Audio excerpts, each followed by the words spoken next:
Assalamualaikum warahmatullahi wabarakatuh. Halo semuanya, perkenalkan nama saya Putri Cantika Syahbandi.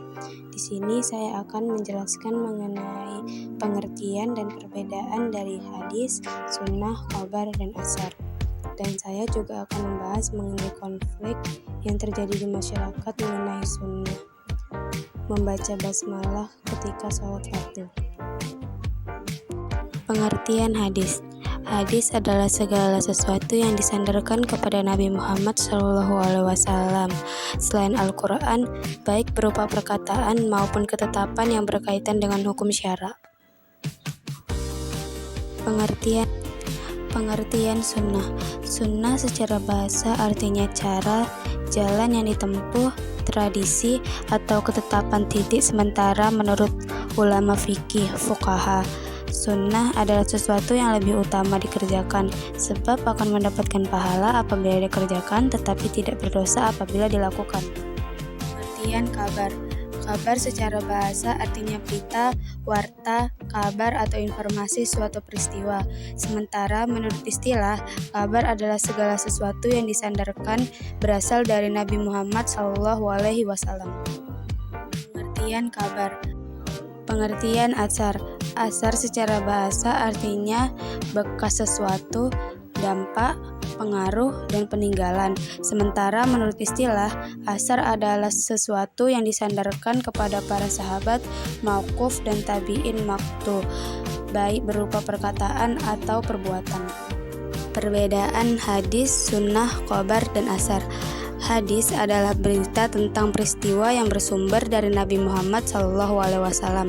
Sementara itu, sunnah merupakan perbuatan yang dilakukan Nabi Muhammad SAW secara terus-menerus. Kabar sebagai suatu yang berasal atau disandarkan kepada selain Nabi SAW. Hadis sebagai sesuatu yang berasal atau disandarkan pada Nabi SAW. Jumhur ulama berpendapat bahwa asar sama artinya dengan kabar dan hadis. Ada juga ulama yang berpendapat bahwa asar sama dengan kabar, yaitu sesuatu yang disandarkan pada Nabi SAW, sahabat dan tabi'in. Konflik perbedaan pendapat di masyarakat membaca basmalah dengan suara pada dalam sholat fardu.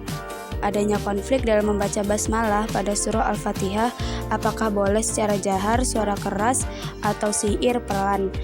Untuk itu, di kalangan masyarakat Islam yang berbeda pendapat tentang masalah ini, mereka beranggapan bahwa orang yang tidak sepaham dengannya dipandang keliru atau salah. Namun pada kenyataannya, mereka tidak memahami masalah kedudukan basmalah di dalam surah Al-Fatihah, sehingga terjadi konflik dalam membaca basmalah pada surah Al-Fatihah pada sholat fardu, baik sholat yang membaca jahar, sholat maghrib, isya, dan subuh, maupun sholat yang membaca secara syair, sholat zuhur dan asar. Konflik ini muncul karena adanya sebuah pertanyaan, apakah basmalah di dalam surah Al-Fatihah itu termasuk salah satu ayat dalam surah Al-Fatihah atau bukan? Sebagian masyarakat Islam berpendapat bahwa basmalah bukan bagian dari surah Al-Fatihah. Basmalah merupakan pembatas antara satu surah dengan surah yang lainnya. Maka kalimat basmalah cukup dibaca sir saja untuk mengambil berkahnya.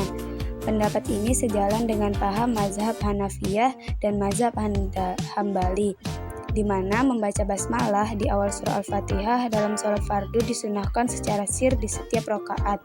Selanjutnya, menurut Imam Hanafi dan Abu Yusuf, bahwa membaca basmalah antara Al-Fatihah dan surah lainnya tidak disunahkan karena menurut mereka basmalah bukan bagian dari Al-Fatihah.